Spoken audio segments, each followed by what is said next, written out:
Hello दोस्तों, स्वागत है आपका YouTube channel online short notes पे। जैसा आपको पता है कि यूपी ट्रिपल एस सी जो पेट का एग्ज़ाम होना है, उसके प्रैक्टिस सेट को खासकर जीएस वाले पोर्शन को हल कराया जा रहा है। और आज हमारा क्या है, जीएस का ये तीसरा प्रैक्टिस सेट होगा। इससे पहले मैंने 2 प्रैक्टिस सेटों को कवर कराया है, तो आप पिछली क्लासेस जाके देख सकते हैं और अपने नॉलेज को बढ़ा सकते हैं। तो आज का ये तीसरा प्रैक्टिस सेट है हमारा यूपी पेट का। तो आज हम लोग क्वेश्चन को देखने चल रहे हैं, जैसे कि स्क्रीन पे दिख पा रहा है आपका। तो चलिए पढ़ते हैं। आज का पहला क्वेश्चन क्या है। आज का पहला क्वेश्चन है कि किस हड़प्पाकालीन स्थल से जुताई वाले क्षेत्र के साक्ष्य तथा कृषि कार्य संबंधी अवशेष मिले हैं। 4 ऑप्शन है: हड़प्पा, मोहनजोदड़ो, लोथल, कालीबंगा। तो जो इसमें सही आंसर है ऑप्शन नंबर आपका वो डी सही है, कालीबंगा। कालीबंगा से जो खेत हैं वो जुते हुए खेत मिले हैं। तो इससे प्रमाणित होता है कि यहाँ पे कृषि की जाती थी, तो इसलिए ऑप्शन आपका डी सही हो जाएगा। बाकी अन्य ऑप्शनों को देखेंगे तो हड़प्पा एक स्थल है, ये पाकिस्तान में है, रावी नदी के किनारे है। इसकी खोज 1921 में दयाराम साहनी द्वारा होता है। मोहनजोदड़ो ये भी पाकिस्तान में भी प्रांत है, जो कि सिंधु नदी के किनारे है, और इसका उत्खनन कार्य 1922 में राखल दास बनर्जी ने कराया था। और लोथल तो आपका गुजरात में है, भगवा नदी के किनारे है, जहाँ से गोदीवाड़ा यानी बंदरगाह का साक्ष्य मिला था। चलिए अगला क्वेश्चन देखते हैं हम लोग। अगला क्वेश्चन है हमारा कि भगवान राम पर केंद्रित भक्ति आंदोलन के अग्रदूत कौन थे। 4 ऑप्शन है: जयदेव, विवेकानंद, रामानंद, नामदेव। तो जिसमें सही आंसर है आपका ऑप्शन नंबर आपका सी हो जाएगा, यानी कि रामानंद। ध्यान रखेंगे, रामानंद की जब बात करते हैं तो रामानंद ने क्या किया था कि दक्षिण भारत से उत्तर भारत में भक्ति आंदोलन को ये लेकर आए थे। तो उत्तर भारत में भक्ति आंदोलन के जनक के रूप में आप मान सकते हैं, रामानंद को मान सकते हैं। तो रामानंद को उत्तर भारत में भक्ति आंदोलन का जनक हम लोग मानते हैं। वैसे नामदेव देखेंगे तो नामदेव ये महाराष्ट्र के प्रसिद्ध संत थे। चलिए अगला क्वेश्चन देखते हैं। अगला क्वेश्चन हमारा है कि भारत में प्रथम मुगल सम्राट कौन था। 4 ऑप्शन है: शाहजहाँ, बाबर, हुमायूं, अकबर। तो जो सही ऑप्शन है वो ऑप्शन नंबर आपका बाबर सही हो जाएगा, यानी कि बी ऑप्शन सही हो जाएगा। बाबर का कार्यकाल देखते हैं हमारे भारत में, तो ये 1526 से लेकर ये 1530 तक हमारे भारत में शासन करता है, और 1530 में इसकी डेथ हो जाती है।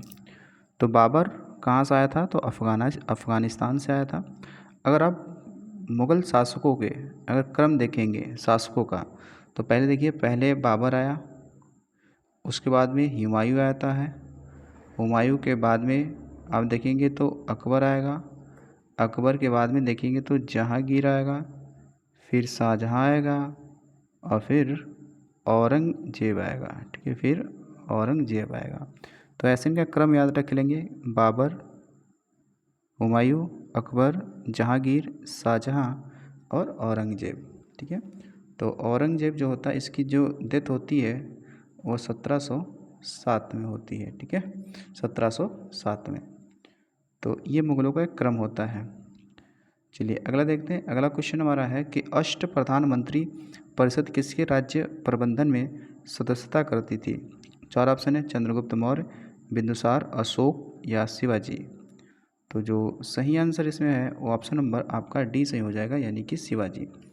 शिवाजी के दरबार में अष्ट प्रधान हुआ करते थे, यानी कि 8 मंत्रियों की एक परिषद हुआ करती थी, जो कि शिवाजी को सलाह या फिर अपना राजकीय प्रबंधन कार्य इनसे करती थी। अच्छा, इसी मंत्रिपरिषद में आप देखेंगे एक पद हुआ करता था, पेशवा पद, पेशवा। तो ध्यान रखेंगे, जो पेशवा पद है ये किसके समय था, तो ये शिवाजी के समय था, यानी मराठों के समय था। तो पेशवा पद क्या होता था, तो राजा का जो प्रधानमंत्री होता था उसे पेशवा कहते थे।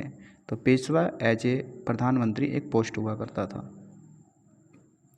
चलिए अगला क्वेश्चन देखिए।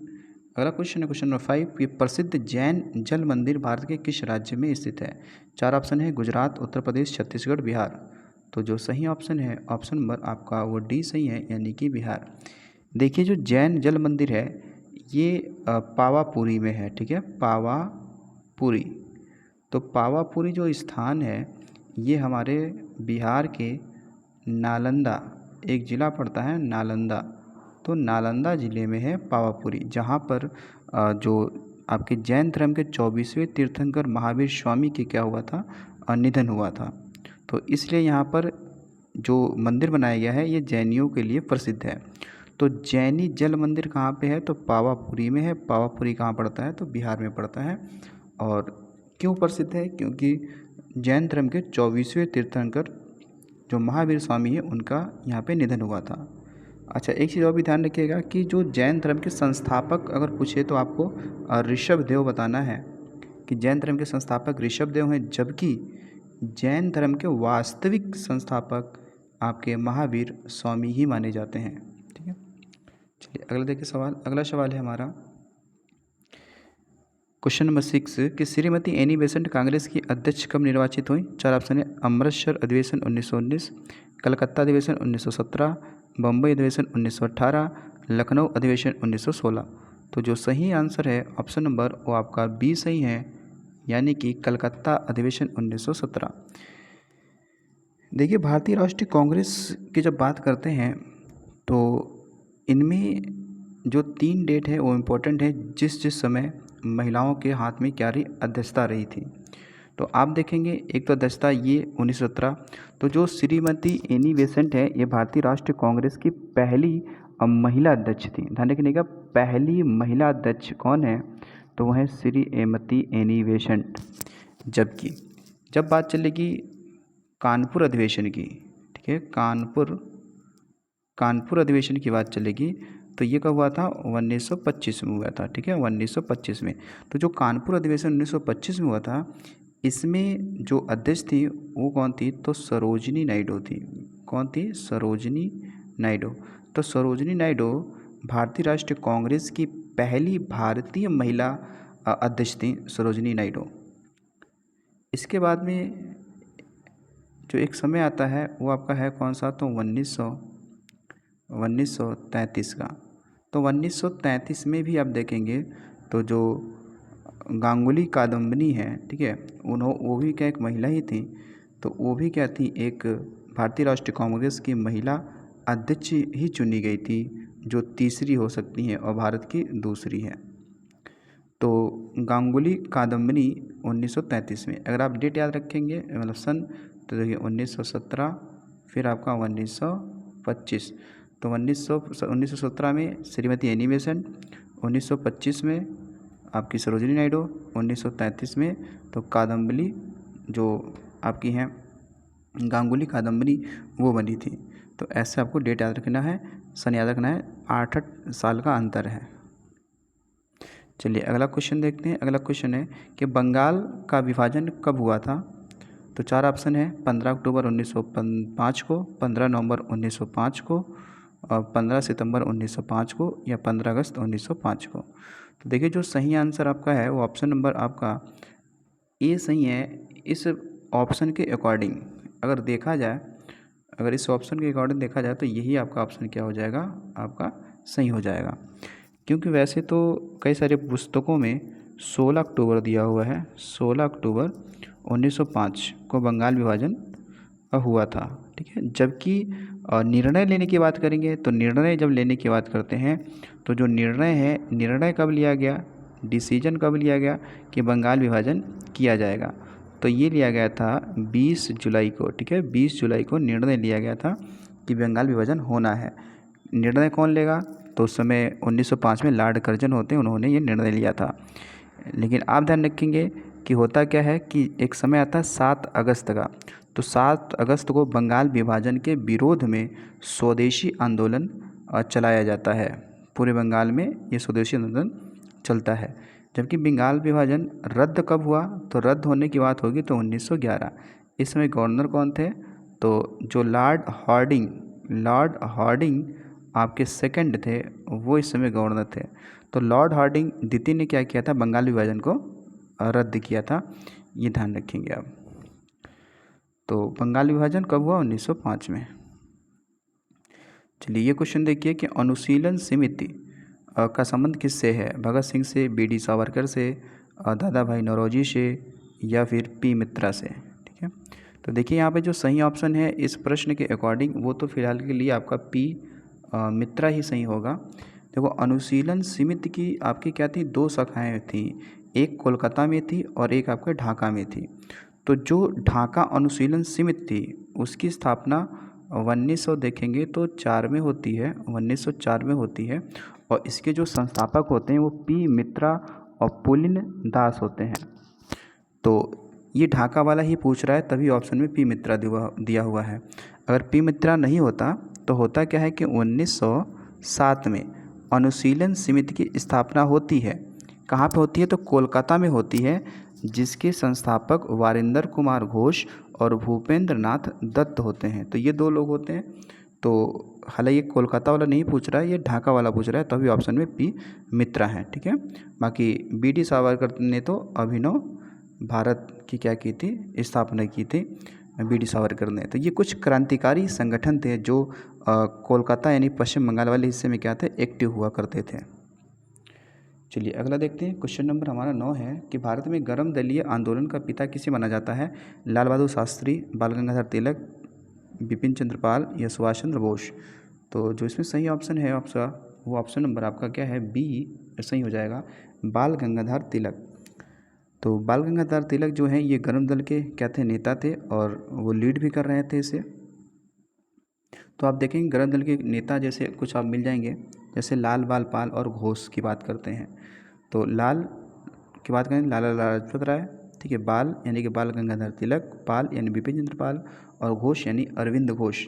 तो ये लोग जो थे ये क्या थे, गर्म दल के नेता थे। ठीक है, ये सब गर्म दल के नेता थे। और नरम दल के नेता की बात करते हैं तो उसमें आप देखेंगे तो गोपाल कृष्ण गोखले, दादा भाई नौरोजी, बदरुद्दीन तैयब जी, मदन मोहन मालवीय, ये ऐसे नेता जो थे वो नरम दल के हुआ करते थे। ठीक है, और यहाँ पे देखिए ये क्वेश्चन, ये सुभाष चंद्र बोस की बात करते हैं तो सवाल सुभाष चंद्र बोस से भी सवाल बन जाता है। सुभाष चंद्र बोस का जो जन्म होता है वो 23 जनवरी 1897 को कटक उड़ीसा में होता है, लेकिन पहले जो 1897 में कहाँ था, उड़ीसा, वो बंगाल में था। तो सुभाष चंद्र बोस ने महात्मा गांधी को राष्ट्रपिता कह के पुकारा था 1944 में, जब रेडियो और रंगून से जब रेडियो प्रसारण कर रहे थे उस समय। तो सुभाष चंद्र बोस अगर देखा जाए तो सुभाष चंद्र बोस को नेताजी किसने कहा था, तो नेताजी ये जो जर्मनी का हिटलर था उसने कहा था, और सुभाष चंद्र बोस को नेताजी कहा था। बाकी सुभाष चंद्र बोस से ध्यान रखिएगा कि ये 1938 में हरिपुरा जो अधिवेशन हुआ था उसके कहते हैं ये अध्यक्ष थे। कब हुआ था, 1939 में, सॉरी ये 1938 में हरिपुरा अधिवेशन हुआ था, जबकि 1939 में ये त्रिपुरी अधिवेशन हुआ था। त्रिपुरी मध्य प्रदेश में पड़ता है, तो त्रिपुरी संकट के नाम से भी जाना जाता है। तो 1939 में जब सुभाष चंद्र बोस भारतीय राष्ट्रीय कांग्रेस के अध्यक्ष चुने जाते हैं, गांधी जी के एक प्रतिनिधित्व होते हैं, पट्टाभी सीतारामैया को हराकर ये बनते हैं।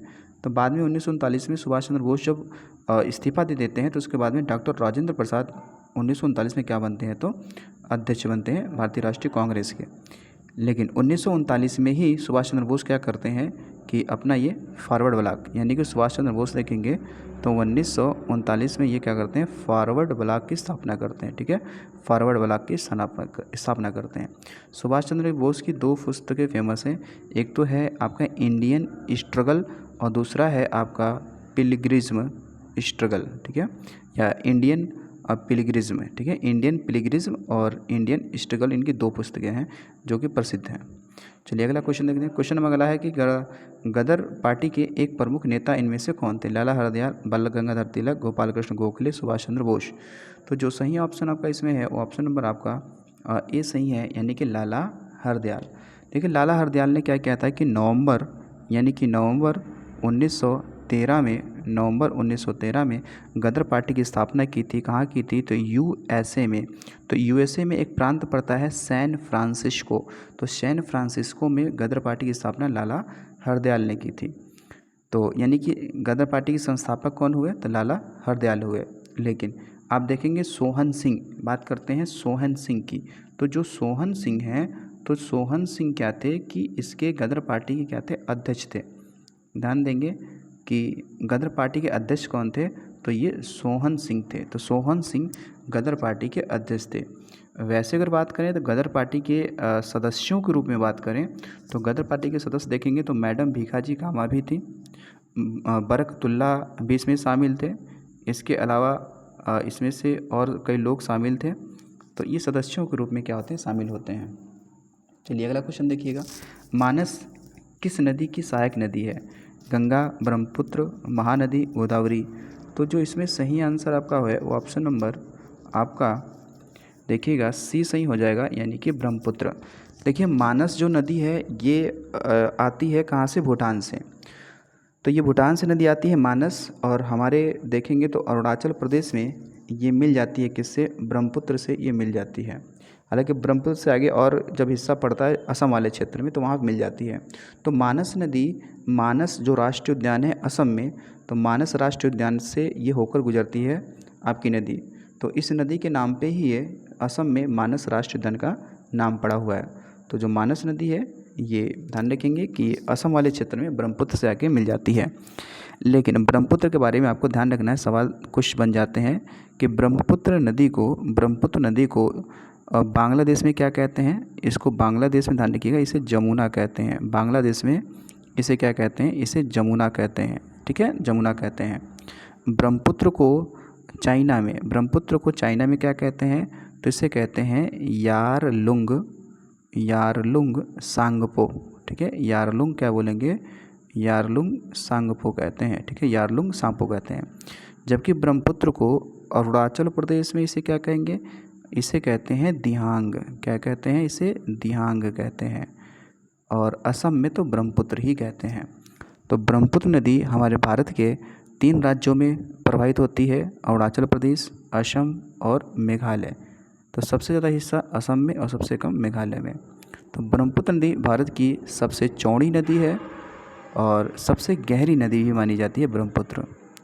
चलिए अगला देखते हैं, क्वेश्चन नंबर आपका 12 है, उत्तर पश्चिम में कौन सा पर्वत शिखर है? अरावली, हिमालय, विंध्याचल, सतपुड़ा। तो सही ऑप्शन इसका है आपका ऑप्शन नंबर अरावली है। ठीक है, अरावली जो है वो राजस्थान में स्थित है। तो राजस्थान में है ये अरावली, जो कि उत्तर पश्चिम दिशा में स्थित है। तो अरावली जो आपकी क्या है? पर्वत श्रृंखला है। तो अरावली ये देखेंगे तो दुनिया की क्या है? प्राचीनतम ये क्या है? अवशिष्ट पर्वत है। यानी कि दुनिया में सबसे प्राचीन अगर कोई पर्वत है तो वो कौन सी है? तो अरावली पर्वत है। अरावली पर्वत पर ही क्या है? आपका एक माउंट आबू जगह पड़ता है, माउंट आबू। ध्यान रखेंगे कौन सा जगह है? माउंट आबू। और माउंट आबू पे ही आप देखेंगे तो गुरु शिखर एक चोटी है, गुरु शिखर।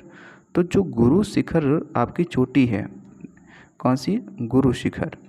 तो जो गुरु शिखर आपकी चोटी है ये अरावली पर्वत श्रृंखला की क्या है? सबसे ऊंची चोटी है। कितनी ऊंचाई है इसकी? तो 1722 है। और ये किस ज़िले में है? तो वहाँ का ज़िला पड़ता है सिरोही ज़िला। तो जो गुरु शिखर है ये अरावली या फिर राजस्थान की क्या है? सबसे ऊंची चोटी मानी जाती है। लेकिन एक चीज़ और भी ध्यान रखेंगे आप कि जो हमने माउंट आबू बताया है, माउंट आबू, तो जो माउंट आबू है, ये जो पहाड़ी है माउंट आबू, ध्यान रखिएगा इसी पे क्या है कि दिलवाड़ा का जैन मंदिर है। इसी पे क्या है आपका? दिलवाड़ा का जैन मंदिर है। ठीक है, दिलवाड़ा का जैन मंदिर है। ठीक है, दिलवाड़ा का जैन मंदिर है। तो दिलवाड़ा का जैन मंदिर किसने बनवाया? तो जो आप देखेंगे एक खासकर चालुक्य वंश के शासक होते हैं भीम प्रथम। तो भीम प्रथम के एक मंत्री होते हैं बिमल शाह। तो बिमल शाह ने इस दिलवाड़ा के जैन मंदिर को क्या कहता है? बनवाया था। बाकी माउंट आबू पे एक झील है, नक्की झील। ठीक है, नक्की झील। तो नक्की झील कहाँ पे? तो माउंट आबू पे है। चलिए अगला देखते हैं हम लोग क्वेश्चन नंबर हमारा अगला है कि केंद्र सरकार द्वारा नई वन नीति की घोषणा कब की गई थी? 1988 में, 1991 में, 1981 में, 1970 में। तो इस ऑप्शन के अकॉर्डिंग जो सही आंसर है वो आपका 1988 में, ध्यान रखेंगे 1988 में। ये क्या है, वन नीति की बात कर रही है, यानी कि फॉरेस्ट पॉलिसी। तो फॉरेस्ट पॉलिसी कब आती है, 1988 में आती है। लेकिन कुछ अधिनियम बता दें आपको, ध्यान रखिएगा कि जैसे आप देखेंगे एक अधिनियम कौन सा है, तो वन्य जीव अधिनियम, ठीक है। कौन सा है, वन्य जीव अधिनियम। ये कब आता है, 1972 में आता है, ये 1972 में आता है। फिर देखेंगे आप तो पर्यावरण संरक्षण अधिनियम, पर्यावरण संरक्षण अधिनियम। तो पर्यावरण संरक्षण अधिनियम कब आता है, तो ये 1986 में आता है। फिर उसके बाद में वन अधिनियम कब आता है, या वन एक्ट यानी कि फॉरेस्ट एक्ट कब आता है, तो ये 1980 में आता है। कब आता है, 1980 में आता है। ऐसे ध्यान रखना कि एक जैव विविधता अधिनियम है, कौन सा, जैव विविधता अधिनियम, यानी बायोडाइवर्सिटी एक्ट कहते हैं। तो ये कब आया, सन 2002 में आता है, ठीक है। कब आता है, सन 2002 में आता है। ऐसे जल प्रदूषण अधिनियम 1974 में आता है। ऐसे जल प्रदूषण अधिनियम कब आता है, तो 1974 में आता है। वायु प्रदूषण अधिनियम कब आता है, 1981 में आता है। टाइगर प्रोजेक्ट कब आता है, 1973 में आता है। चलिए अगला सवाल देखते हैं। क्वेश्चन नंबर अगला है 14। सिंह भूमि यानी झारखंड में पड़ता है, किसके लिए प्रसिद्ध है, कोयला के लिए, लोहा के लिए, तांबा के लिए, एल्युमिनियम के लिए। जो सही आंसर है वो आपका है कोयला। यानी इस ऑप्शन के अकॉर्डिंग तो जो सिंह भूमि है वो कोयला के लिए प्रसिद्ध है। लेकिन सिंह भूमि जो ज़िला है, यहाँ पे एक जगह पड़ता है जादूगोड़ा की खान, सुना होगा, जादूगोड़ा की खान। तो देखो जादूगोड़ा की जो खान है ना, ये फेमस है किसके लिए, ये फेमस है यूरेनियम के उत्पादन के लिए। किसके लिए फेमस है बच्चों, यूरेनियम के उत्पादन के लिए प्रसिद्ध है। यानी जादूगोड़ा की खान यूरेनियम की खान है। ऐसे 2-4 खानों पे चर्चा कर लेते हैं। देखिएगा, जब आपसे सवाल ये बने कि बताइए खेतड़ी की खान किसके लिए फेमस है, ध्यान रखिए किसके लिए, खेतड़ी। तो जो खेतड़ी की खान है ये राजस्थान के झुंझुनू ज़िले में है, ठीक है, खेतड़ी खान। और ये किसके लिए है, ये तांबे के लिए फेमस है। किसके लिए है, तांबे के लिए फेमस है। फिर आपको मिलेगा एक ज्वार खान, कौन मिलेगा, ज्वार खान। ये प्रसिद्ध है किसके लिए, तो ये प्रसिद्ध है आपके लिए जिंक के लिए। बाकी यहाँ से जिंक भी निकाला जाता है, यहाँ से चांदी भी निकाला जाता है, और चांदी भी निकाला और शीशा भी निकाला जाता है, इसलिए हम लोग लेड कहते हैं। क्या बोलेंगे, लेड कहते हैं। तो ज्वार खान इसके लिए फेमस है, ठीक है, ध्यान रखेंगे। उसके अलावा मकराना की खान तो संगमरमर के लिए फेमस है। चलिए अगला क्वेश्चन देखते हैं हम लोग। क्वेश्चन नंबर अगला हमारा है कि भारत में पहली बार जाति आधारित जनगणना कब हुई थी, 1921 में, 1911 में, 1931 में, 1950 में। तो जो सही ऑप्शन है आपका वो 1931 है। यहाँ पे देखो, यहाँ पे लिखा हुआ है जाति आधारित जनगणना, ठीक है, जाति आधारित गणना कि भारत में कितने कितने लोग हैं जो किस वर्ग में आते हैं। तो जाति गणना पहली बार कब हुई थी, 1931 में हुआ। जैसे आपने अगर करंट अफेयर से आप अपडेट होंगे तो अभी आपने सुना होगा कि बिहार ने क्या कराया है, अपने यहाँ पे जातीय गणना कराई है। क्या कराया है, जाति गणना कराया है। तो ये ध्यान रखिएगा। वैसे ही पहली बार भारत में कब हुआ था, तो 1931 में हुआ था। चलिए अगला क्वेश्चन देखते हैं। क्वेश्चन नंबर 16 है कि भारत में राष्ट्रीय आय की गणना का कार्य कौन करता है। 4 ऑप्शन है, राष्ट्रीय सांख्यिकी संगठन, केंद्रीय सांख्यिकी संगठन, वित्त मंत्रालय, भारतीय रिजर्व बैंक। तो जो सही ऑप्शन है, ऑप्शन नंबर आपका देखो बी सही है, यानी केंद्रीय सांख्यिकी संगठन। इसे कहते हैं CSO, ठीक है, यानी कि सेंट्रल स्टैटिस्टिक्स ऑर्गेनाइजेशन। तो इसका मुख्यालय कहाँ पे है, इसका मुख्यालय वर्तमान में आपका दिल्ली में है, न्यू दिल्ली में है, ठीक है, कहाँ पे, न्यू दिल्ली में। स्थापना कब होता है, तो 1951 में। कब होता है, 1951 में। देखिए 29 जून को, ध्यान रखेंगे 29 जून को क्या मनाते हैं, तो राष्ट्रीय सांख्यिकी दिवस मनाते हैं। क्या मनाते हैं, राष्ट्रीय सांख्यिकी दिवस मनाते हैं, PC महालनोबिस के जयंती पर। क्योंकि आप देखेंगे तो CSO की स्थापना PC महालनोबिस के ही नेतृत्व में होता है। तो राष्ट्रीय की गणना कौन करता है, तो केंद्रीय सांख्यिकी संगठन करता है। चलिए अगला क्वेश्चन देखिएगा। अगला क्वेश्चन है कि भारत में बेरोजगारी का मुख्य स्वरूप क्या है। ऑप्शन है चक्रीय, संरचनात्मक, ऐच्छिक या कोई नहीं। तो ये है संरचनात्मक, ठीक है, सही ऑप्शन क्या है, संरचनात्मक, ठीक है। चलो अगला क्वेश्चन देखते हैं। क्वेश्चन नंबर आपका है 18, राष्ट्रीय ग्रामीण रोजगार गारंटी योजना जिसे नरेगा भी कहते हैं कब शुरू किया गया था?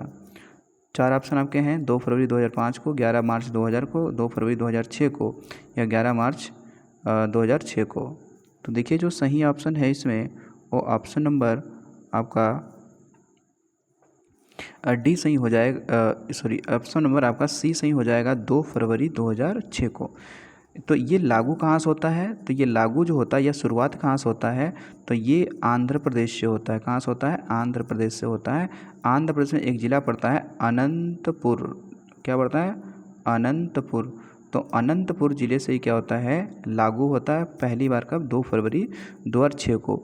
लेकिन ध्यान रखेंगे कि ये जो आपका मनरेगा है इसके लिए एक्ट कब आया था? एक्ट, तो एक्ट ये 2005 में आया था।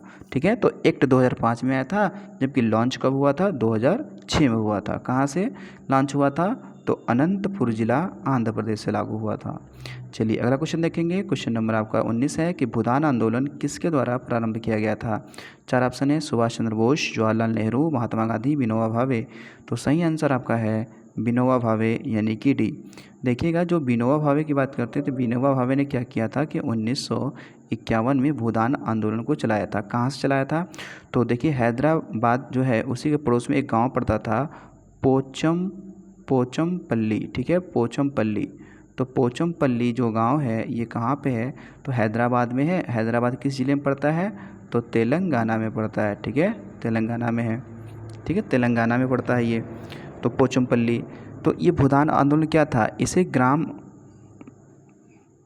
ठीक है, इसे ग्राम दान आंदोलन भी कहते हैं। इसमें क्या था कि जब देश आज़ाद हुआ था तो जमींदारों के पास ज़मीन ज़्यादा थी और गरीबों के पास नहीं थी, तो उनसे ज़मीन लेकर गरीबों को बांटना ये इसका मुख्य उद्देश्य था। यानी हम कह सकते हैं कि ये आज़ादी के बाद में स्वैच्छिक भूमि सुधार एक आंदोलन था। ठीक है, तो किसने चलाया था? विनोबा भावे ने चलाया था। चलिए अगला क्वेश्चन देखते हैं और आज का हमारा ये अंतिम क्वेश्चन होगा। क्वेश्चन है कि राष्ट्रीय विकास परिषद का पदेन अध्यक्ष कौन होता है? प्रधानमंत्री, वित्त मंत्री, नीति आयोग का उपाध्यक्ष या राष्ट्रपति? तो सही ऑप्शन हमारा है वो ऑप्शन नंबर आपका क्या है? आपका ए सही है, प्रधानमंत्री, जिसे हम लोग कहते हैं NDC कहते हैं, नेशनल डेवलपमेंट काउंसिल कहते हैं। इसका देखो क्या होता है कि इसका काम इतना होता है कि जो आपने देखा होगा जो हमारा योजना आयोग था, तो योजना आयोग जो नीतियां बनाता था तो उसको अब पारित करने का या उसे मंजूरी देने का काम किसका हुआ करता था? तो NDC का हुआ करता था। तो NDC का जो अध्यक्ष होता है वो प्रधानमंत्री ही होता है। तो इसके अध्यक्ष का चुनाव अलग से नहीं होता है, जो प्रधानमंत्री होगा वो आपरूप ही क्या होगा? इसका अध्यक्ष बन जाएगा। तो आज हमने क्या किया है? क्वेश्चनों को कवर किया है। कितने क्वेश्चनों को? 20 क्वेश्चनों को कवर किया होगा। आई होप कि आपको अच्छा लगा होगा इस नॉलेज के बारे में। और जो पहले हमने वीडियो बना रखे हैं 2, वो आप जाके देखिएगा। उसका ये पार्ट ही था, अगला पार्ट ही है। तो कोई भी दिक्कत समस्या आपको होती है क्वेश्चन से रिलेट करके आप क्वेरी कर सकते हो इस नंबर पर। ठीक है, ये व्हाट्सअप नंबर है तो इस पर आप क्वेरी कर सकते हो। ठीक है, तो आई होप आपको वीडियो अच्छा लगा होगा। तो अच्छा लगा हो तो लाइक शेयर सब्सक्राइब ज़रूर करिएगा और अपने दोस्तों को शेयर करिएगा। और थैंक्स फॉर वॉचिंग। मिलते हैं अगले वीडियो में।